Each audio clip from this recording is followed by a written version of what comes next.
it's a nice and chilly Wednesday morning. Welcome to PrepperCon Radio. My goodness, I'm not enjoying this cold weather. It is chilly. It is not fun. I'm a realtor. One of my clients text this morning at 7:15. My furnace is out. What do I do? And it was kind of funny because I'm like, well, if you're like me, you've got some space heaters, you've got some other options to keep you warm until you get your furnace fixed. But my first initial thought for her was, because I sold her the home, I was like, well, you've got this really nice gas fireplace. Is your gas on? She's like, yeah. I'm like, turn it on. Crank it up, put the blower on high, let it warm up the whole basement. You know, heat rises, it'll warm up the upstairs, but just hang out in the basement while you can until you get your furnace fixed. And I'm like, that's an absolutely great point. It's just something that I think a lot of us don't think about. Is what if the furnace goes out? What do you have to heat a single room at an absolute minimum? Have a space heater, electric space heater, something like that, to heat a single room, or gas fireplace, wood burning fireplace. The more options you have in the way of heating your home, as with any method of preparation, whatever you're preparing for, the more redundancy you have, the more duplicity you have, the better off you are. Duplicity sounds like a bad word. Are you? I love that show. That's duplicitous. Such a good show. So, yeah, you need to have an alternative solution.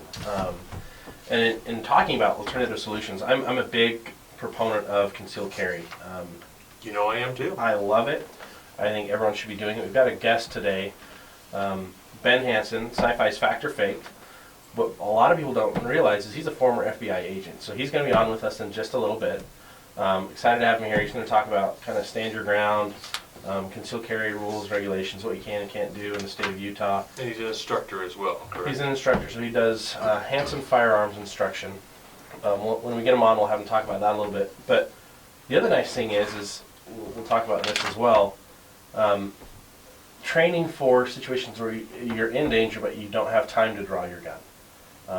You're unable to, it's not wise to. You and I both had the opportunity last week to go to special training with Stan Pruitt. He runs Urban Survivors out of Ogden. It's Hapkido and Filipino knife fighting techniques. It's kind of his own custom blend of different martial arts. Apparently he's a black belt in 6 different disciplines, and we learned a bunch. Well, it was phenomenal, just the knowledge that he brought. My wife came and she had fun throwing me on the ground. She had fun punching me and kicking me, and I mean, how's that not fun for a wife to beat up on a husband a little bit and have it be completely okay? It was a lot of fun, and since then, we've purchased rubber guns to practice the same techniques that we learned in that class, because it was phenomenal. It was quite eye-opening, and I knew I wouldn't say most everything, but a lot of the things that Stan taught us, I had a basic knowledge of, just saying, okay, I understand that if someone is good with a knife and you're trying to draw your weapon on them within 21 feet, 28 feet, I think is what Stan advises, don't pull your weapon, because you're not going to be able to, because he can get to you faster than you can pull your gun. Yeah, just the sheer issue of pulling it, acquiring your target, targeting, and firing, they're fast enough they can get to you, and they could take your gun away from you if they know what they're doing. Yeah, so it makes a lot of sense to be very well-rounded, not just a good gunfighter per se. Know the different martial arts, different ways to defend yourself, both in with knives or with martial art of some kind. Absolutely. So for those of you that are just tuning in, this is PrepperCon Radio at AM 630. That's K-Talk Radio. We want to thank K-Talk for letting us be here, letting us have this show. We're excited to bring on our guest. His name is Ben Hansen. He's a former FBI agent. Let's actually just bring him on the line and have him introduce himself. Hey, Ben, good morning. Good morning. How you guys doing? Good. Hey, thanks for being with us today. My hands are still cold, but starting to warm up. I know how you love the cold weather up here, Ben.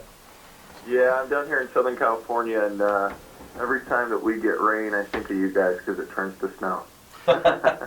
How's the water levels down there? I know you guys were sandbagging last week.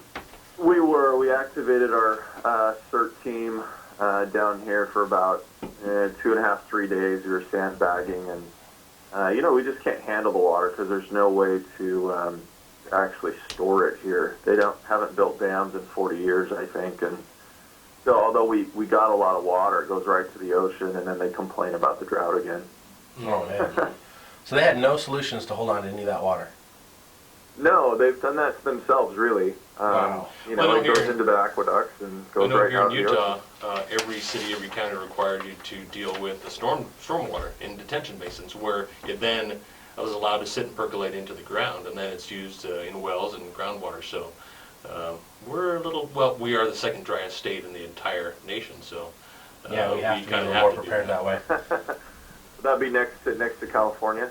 Well, that's true. Right now, currently, yeah. Right? We're probably third. So, Yep. so give us a little background for the listeners. Tell us a little bit about how you got into firearms training and instruction. I know you were in the FBI, but give us a little brief history for us. Yeah, well, I've been formally instructing for about the past 5 years. I was, grew up like a lot of people in Utah with guns, and it was interesting because it was my mom who taught me how to shoot. Dad was into sports, coaching, baseball, basketball, but it was Mom who took us kids out with Grandpa to hunt and fish, and she taught me how to hold a gun and shoot a gun, and it wasn't until later that Mom helped us sneak a gun into the house. Really? Yeah. That's interesting. I did not know that it. story. What kind of gun was this? Is it 22 or what? Yep, 22. Went to a local gun show, and Grandpa helped me buy it, and Mom decided she felt safer with us having a gun in the house, and Dad was not happy when he found out that we were keeping it there. But, like I tell my students, don't give up on people who seem to be very against them, because over time, it starts with curiosity, then usually, there'll be some incidents and things in the news, things that hit close to home, and people start thinking about safety. Then the barriers start coming down about this fear, which is quite unreasonable. As if the gun, gets up on its own during the night and goes on a shooting spree. And once they become familiar and understand that a gun is just a tool, you really start having a conversation to the point where, I taught my own father the CCW class, and he has his permit now. So people do change. Yeah, absolutely. I've got a great story that way as well. A very dear, close friend of mine, and I won't go any further description of that. Basically texted me the other day, hey, we've been seeing the things that have been going on in the news lately, and I'm thinking maybe I should get a handgun. And of course, under my breath and in my head, I'm just kind of cheering and saying, I'd be happy to help you choose the right firearm and give you some basic training and get you started. So you're absolutely right. And you'll be the guy that they come to, the person they think of, because it may have been a topic they didn't want to bring up at first, but once crazy things start happening, they start looking into it. So that's how I got into it. I worked through college. I was at the University of Utah and worked through college, sometimes doing security and armed security. Finally, went to work for the state of Utah investigating child sex crimes, and then for the FBI. So, when I left, I really did feel as if this was a skill that I love informing people about, because it's, of course, our Second Amendment protects the right, but not many people use it and take advantage of, I guess, the responsibilities, everything that comes with it. It's just kind of tossed aside, and we think it's always going to be there when we need it. So my goal was to help people get familiar with guns, to help them overcome fear, and to get more people out there responsibly carrying. So that's what I've been doing for one of my past businesses in the last 5 years. Yeah, I think that's an absolute key there is overcoming the fear, because a lot of people just don't have a proper understanding, and are scared of even a gun being in a room. What's funny is I grew up in a household, kind of like Ben, guns weren't there. We got a BB gun when I was like 12, and I was like, awesome! And the only reason we got it was my uncle. He'd put this little scope on a BB gun and was playing around with it for years, and was like, I'm tired of it, I'm going to get rid of it. And he gave it to me, and I'm like, sweet!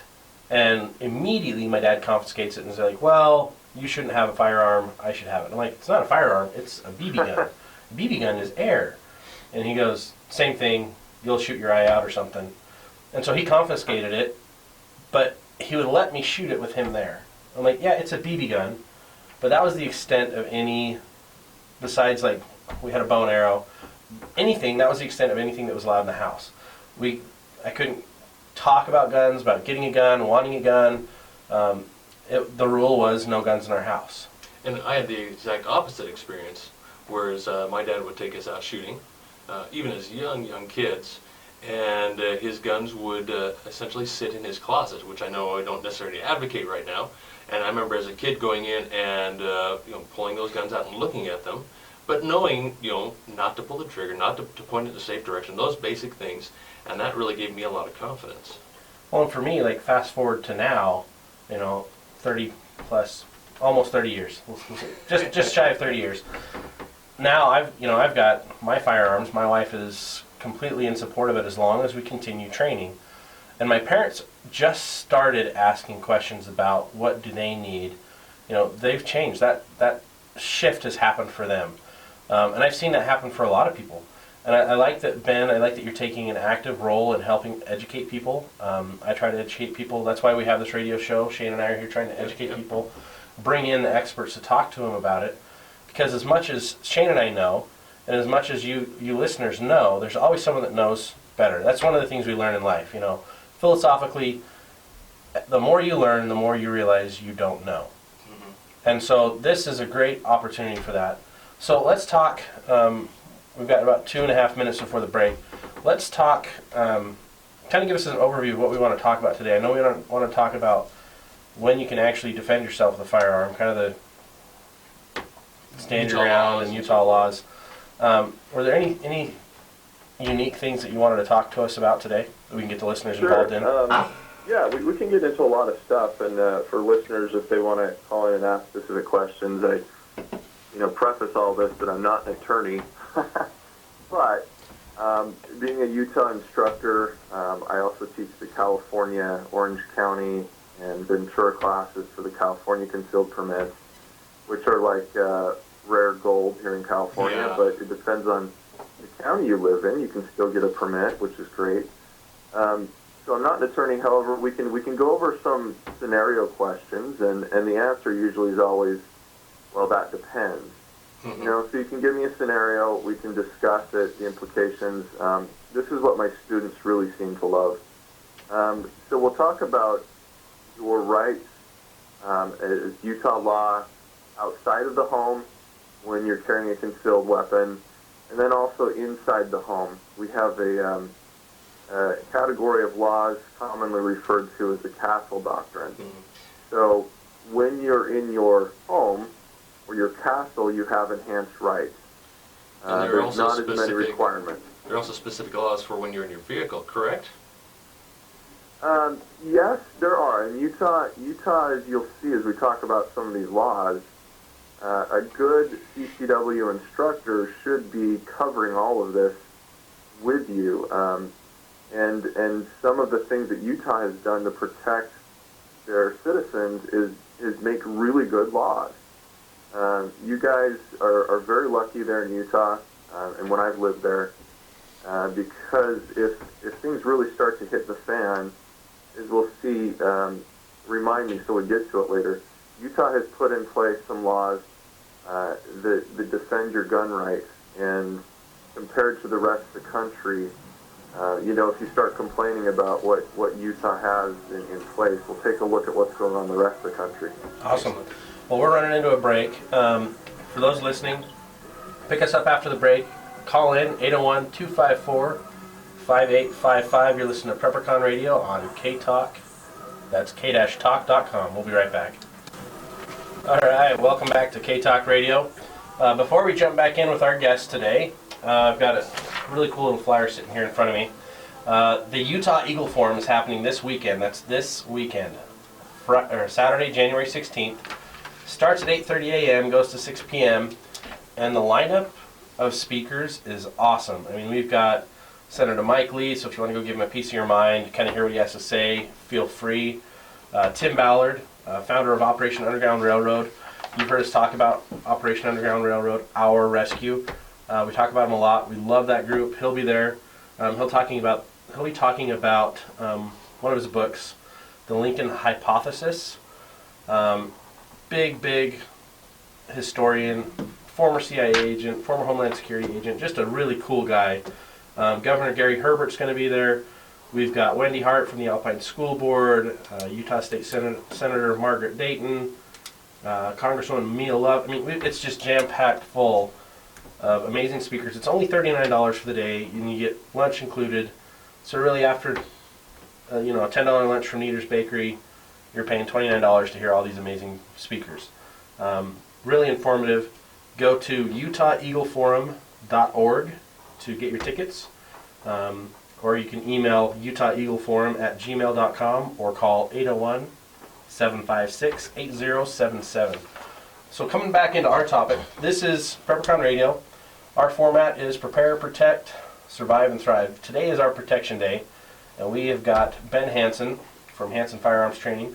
Ben, awesome guy. We've been talking a little bit of intro before, but let's just jump into it. Let's talk about what I can and can't do once I've got my concealed carry license. What are the rules as far as like brandishing your weapon, like drawing my weapon just to get someone to stop doing what they're doing? Is that even an option, or is that legal? It is. How about we first talk about use of deadly force, and then I can get into brandishing. Okay, fine.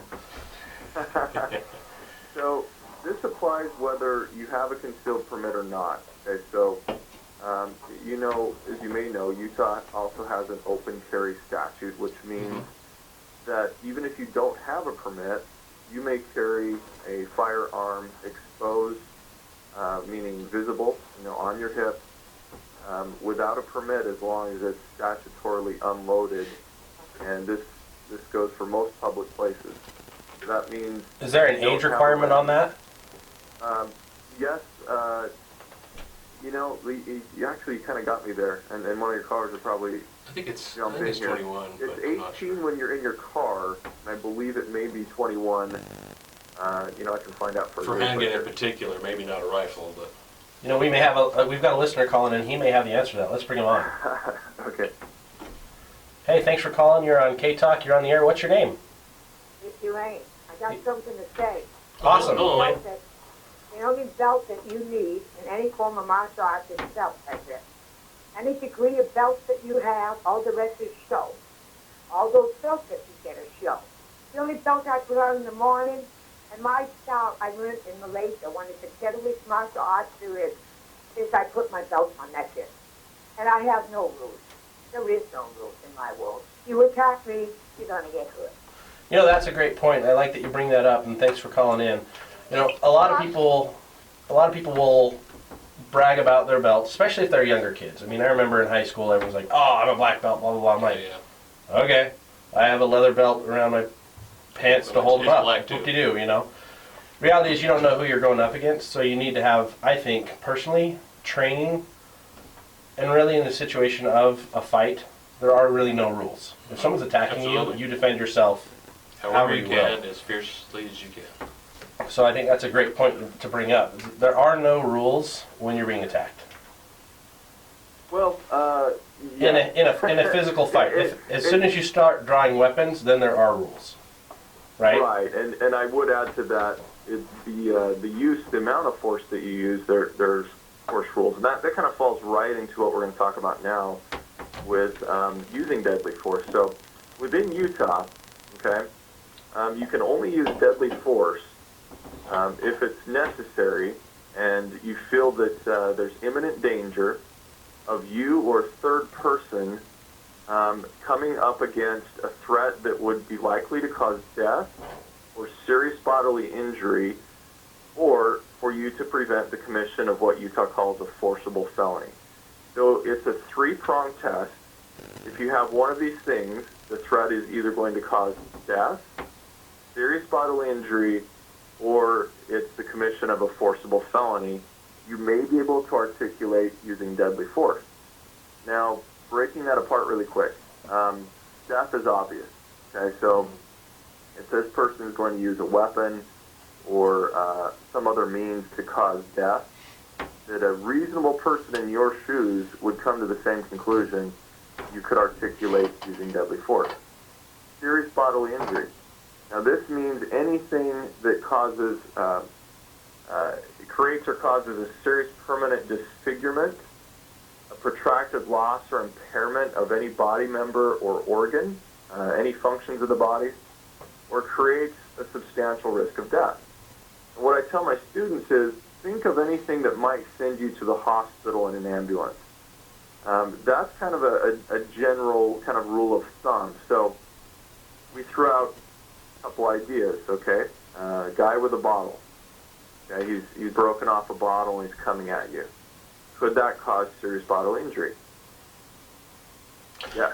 Okay, here's one. What if someone's running at me with a spoon? Now, it doesn't sound bad, but in Robin Hood, Prince of Thieves, he wanted to cut the guy's heart out with a spoon. Because it'll hurt more. Because it'll hurt more. Would that be enough? What the judge or jury will look at is a number of factors. They're going to look at the capability of that person to carry out the threat. Is this a 4-year-old with a spoon, right? Mm-hmm. They'll look at the distance of the attacker from you. Are they, 30 feet, 40 feet across the street saying, I'm going to hit you with a spoon? What is their size, their physical ability? So they're going to look at a variety of different things. The bottom line is, though, you could justify in some situations even an unarmed attacker. So I always use the example of you're in a convenience store. Okay, you're getting your Slurpee at 7-Eleven. Guy comes in. You're with your wife and kids. I weigh about 220 pounds. So somebody to be a physical threat of death or serious injury to me, I think I could handle maybe most people my size. What if someone comes in who's 320 pounds? And this individual gets in my face, either says that he wants my money or, starts pushing me around for whatever reason. Now, this can't be to protect against a fight or quarrel. You clearly have to be the victim, okay, in defense. Now, if this person gets me on the ground and is pinning me to the ground and is pounding me in my face, remember, as you're carrying a concealed weapon, every conflict that you get into is an armed conflict. Mm-hmm. So if this person were able to incapacitate me and or discover that my gun is on my belt, if he finds that, I have to assume that if he's pounding in my face, he's also going to try and take my gun or use it. And I think one thing that our listeners need to realize as well is that there are many, many instances in which a single punch has killed someone. Yes, definitely. Not just knock them out, but actually kill them with a single punch. Now, this is where we get into what I call the kind of gray areas. They're not clear cut. However, there's been many cases on both sides of that where a person has been deemed justified and others not. So the reasonable person has to take all these things into account. So your question with the spoon, definitely, if the person is capable enough, maybe they're a world champion spoon thrower, you could use that weapon to jab it in someone's eye, into their throat. This would cause serious bodily injury, but it all depends. Now, the third prong to this test, like I said, is death, serious bodily injury, or commission of what's called a forcible felony. Now, the forcible felonies in Utah are a category of felonies that have been deemed so grievous and so dangerous that they've decided that deadly force can be used in the prevention of one of these. So there is a big long list. I'll just read a couple of them really quick. Of course, you have your murder, manslaughter, kidnapping, rape, forcible sodomy, object rape, sexual abuse. Now, in those, I would add that it's not just inappropriate touching. Okay, so if you're in the grocery store and someone comes up and you're female and they touch you inappropriately and run away, that in itself doesn't justify you to take out your gun and shoot them. It would be your more serious, let's say they've pushed you against a wall and you fear that they're going to commit a greater sexual offense. Right. And I think maybe this is the kind of the perfect point to say, you know, I know we're mostly talking about guns and gun laws today, but this might be the time when we should emphasize we need other training. You need to get some kind of a martial arts or a knife fighting type of training to where you don't have to pull out your gun. Don't have your gun be your only line of defense. Well, I like that. The big thing is try to avoid the scenario first of all. Absolutely. Yes. You know, if you're walking to a gas station in an area that you don't really feel comfortable in the first place, maybe you should just get back in your car and go to the next gas station. You know, drive further down the road. Avoid situations first, and if you can de-escalate it first, you know this. So for those listening, what Ben's talking about, what we're talking about here is when you can no longer avoid a scenario and you're stuck in it. This is what you're allowed to do. I want to point that out. And you guys pointed that out at the top of the show as well, and what's known as the 21-foot rule, or it's devised actually by a sergeant in Utah, Dennis Tuller. And the Tuller drill is a rule of thumb they use now in court as an objective standard even, to say, okay, that person with that contact weapon, or in some cases open-handed, they can arrive at your position where you're at within 1.5 seconds, which is the average amount of time it takes an officer actually to draw a gun and fire 1 or 2 shots. And so that is a very close distance. And in fact, most robberies, assaults, everything are initiated within less than 10 feet. So I always tell my students, half of the gunfight doesn't involve the gun at all. You need to do something to create that distance, to give you time. So if you're in that convenience store, you're getting your, I love Slurpees, that's what I do. The guy comes in, he's holding the place up, or he comes up to you and holds a knife up. In general, your best option is not to draw your gun directly at that point. You have to create distance. That's a great point. That would be hiding behind something, pushing something in the way. You know, maybe it's a shopping cart. Maybe it's, you know, throwing over a display case. And if you've got an open, clear area, there's no reason you can't just run away, right? Let's take another caller real quick. Hey, you're on K-Talk. What's your name? This is Randy. Randy, thanks for calling in. What's your comment? I had to defend myself one time, and I worried about it for a long time that I was going to get repercussions, but nothing ever came out of it.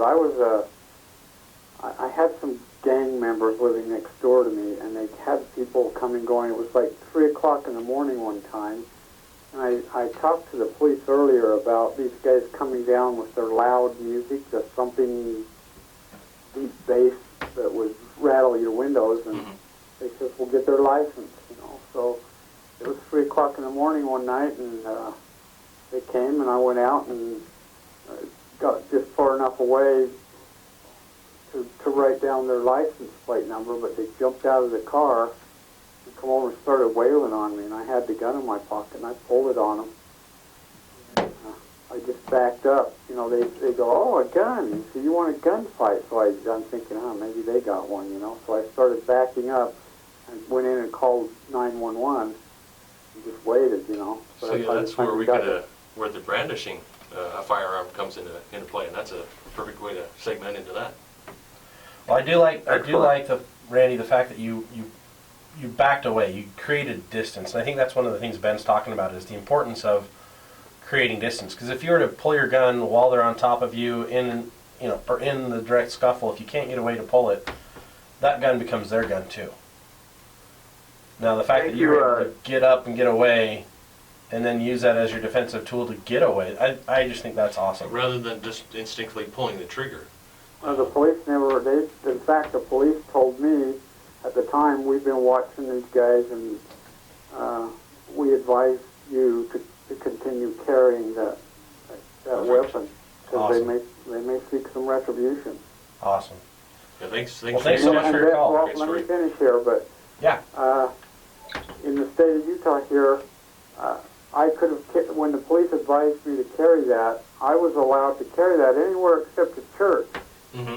And the church would not bend on the issue. Yep. We're actually running into a break right now, so we'll talk about the church issue when we get back, but thanks for calling in. Hey, you guys are listening to K-Talk Radio. That's AM 630. You can find us at Facebook, simply just K-Talk Media. Twitter, K-Talk, KTKK. And we'll be right back after some words from our sponsors. All right, we're back at PrepperCon Radio. Thanks for tuning in today with K-Talk Radio. The phone number to call in is 801-254-5855. And we've got the fantastic, marvelous, gun-toting, gun-slinging, well, I shouldn't say gun-slinging. I don't know, maybe he is a gunslinger. VIP guest calling in, and that's our very own Ben Hansen. Let's pick up kind of where we left off with Sure. when you can draw and when you can use your brandish force. Yeah, I guess we just transition to brandishing. Randy, the last caller, made a great comment. So he told us about his story of having some people playing loud music, seem to be kind of gang members. He was going out to get their license plate number and felt threatened. So we just finished talking about use of deadly force. Now, to answer the question about when can you brandish, well, in Utah, it's really kind of cool because let's say you have your permit. Oh, and by the way, I found out the answer to the other question. For open carry, as long as it's statutorily unloaded, it's 18 and over. If you're 21, then you can get the permit, and only if you have the permit can you carry fully loaded in open carry. So, Okay, cool. Anyway, so let's say you have your gun. You need to remember that every conflict you get into is an armed conflict. So the good thing is, though, let's say you go to the store and you're reaching up on the shelf, your shirt comes up and your gun's exposed. Mm-hmm. That is not illegal in Utah. Now it is. It's not illegal in California either. However, in California, if one of my students or I do that, and it causes a public alarm, they will take your permit away. Wow. Depending on the county you're in. In Utah, it doesn't matter if your gun is visible or not. If it becomes visible, as long as you don't make any additional threatening behavior, you're okay. All right?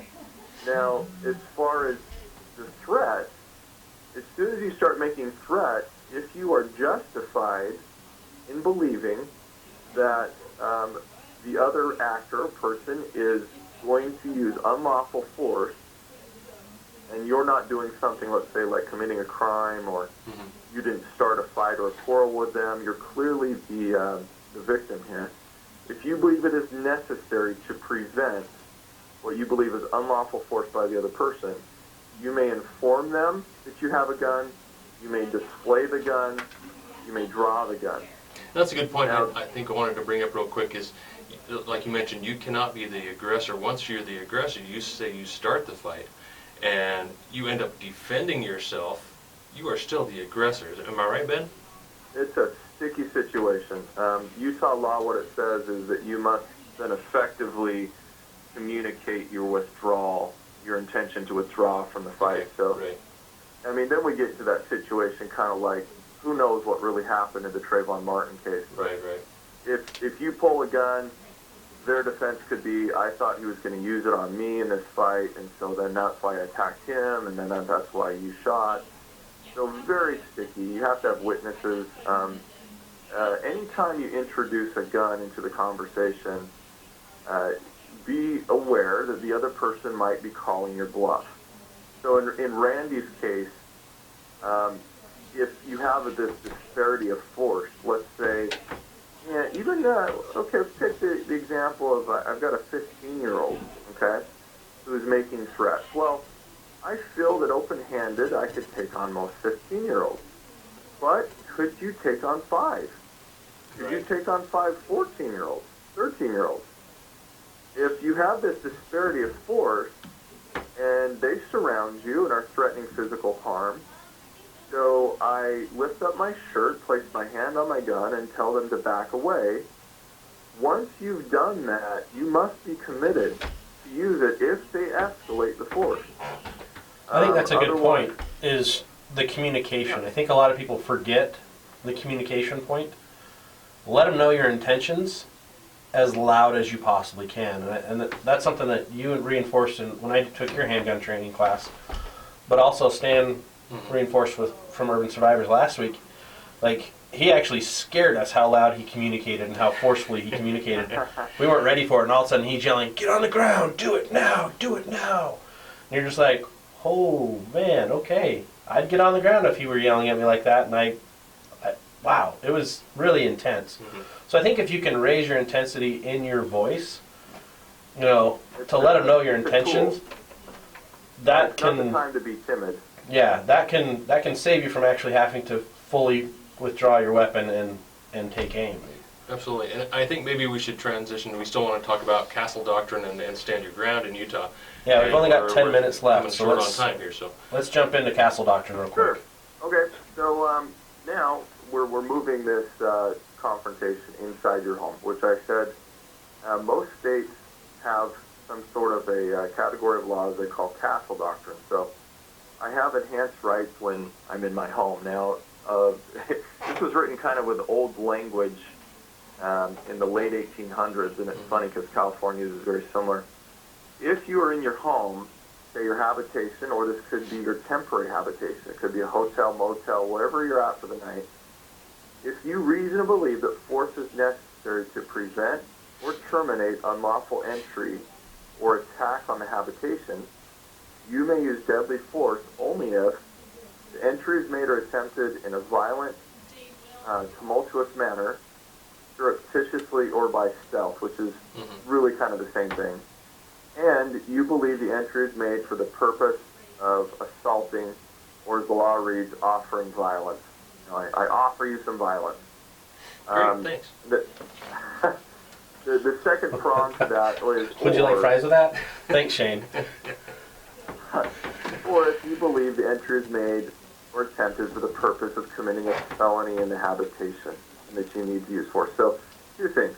The way they come in, if they come into your house violently, okay, they break down a door, they break a window, kick in a door, or quietly, surreptitiously. So they sneak in with a credit card. The door's open. They Right. sneak through a window. And like us realtors, as we walk into a house, regardless if no one's supposed to be there, we're always announcing our presence.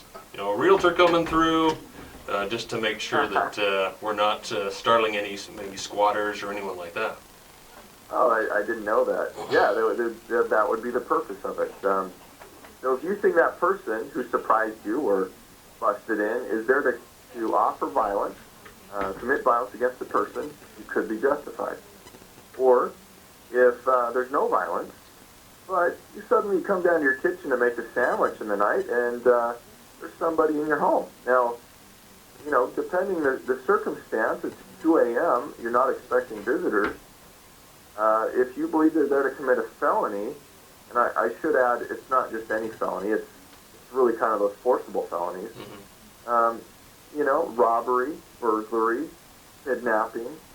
If it's any of these forcible felonies, you are justified without sitting down and having a chat with this person. And, right. I think that that's something really to consider beforehand as well is, okay, are you able to scare them off without pulling the trigger? Because you don't want to have to live with that kind of decision. Is it truly necessary to, sure it might be legal, but do you really want to do that? And we go through those scenarios with our students because it pays to think about things that could happen well before they do. So what I suggest is that people who are in your homes and you're running through these little drills, take a training gun is the best way, which, plastic inert training gun, even a water gun. Or you have to make sure that you double, triple check and clear your own weapon if you do this with a live weapon. And you test your spouse, you test everyone, and you run through these drills because within your home, you have to think of several things, including if that person comes to the door, what kind of angles am I dealing with here? if I were to engage as they come through the door and miss, is that bullet going to go sailing through into another room where I've got children or my spouse? Or into Where your are my neighbor's areas house. of cover? Into the neighbors? Where can I retreat to for cover?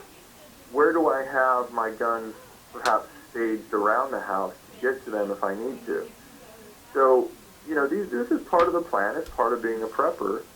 Is thinking about those areas that you frequent in life, whether you're at home, whether you're in your car, in the way that you carry your gun, or you might work in a business and you're a cashier at the counter. You have a lot of time, so you kind of let yourself daydream and work out these scenarios so that if the time ever comes, there's no time for thinking. There's just not. Absolutely. I think that's a great point. You have to practice these scenarios. You have to get into that. You have to, stand your ground when you need to.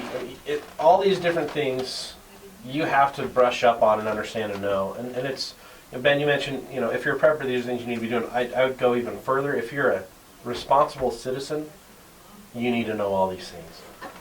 It is definitely time in everyone's lives to get a little bit more prepared, to get better situated, to know what the laws are, what you can and can't do, to know what you can do, and have a plan for the scenarios that can affect you in your life. One of the major concerns I hear a lot is active shooter situations at work. And Ben, you brought up a good point. If you're at work, know what your exits are, know what your strategies are. Try to understand and know what you can do and how you can get out of that situation is, alive. These are great things. Today's topic. Excellent point. Oh, go ahead. I would just throw in there the active shooter subject has been very hot, especially down here after San Bernardino and here in California. What we teach people, and what I've always told my students is, if I have given you a class and you've been in my class and I see you on the street, I'm going to ask if you have your gun on you.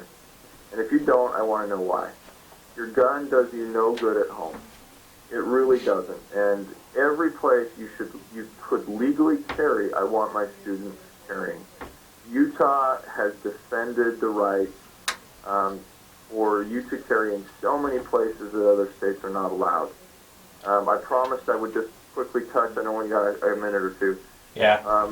There 30 is a law that Utah has created that in a disaster or an emergency, the government cannot take away guns that you can legally own. So they protect your rights. You should be happy that you're living in such a great state. Awesome. We are out of time. Thank you so much for being on with us, Ben. We love your knowledge and your expertise, so thank you so much. Thanks, Ben. Good to talk to you again. Love to be back. Thanks, guys. All right, listeners, thanks for being here today. Tune in next week. We're going to be talking about survival, and we've got an awesome guest.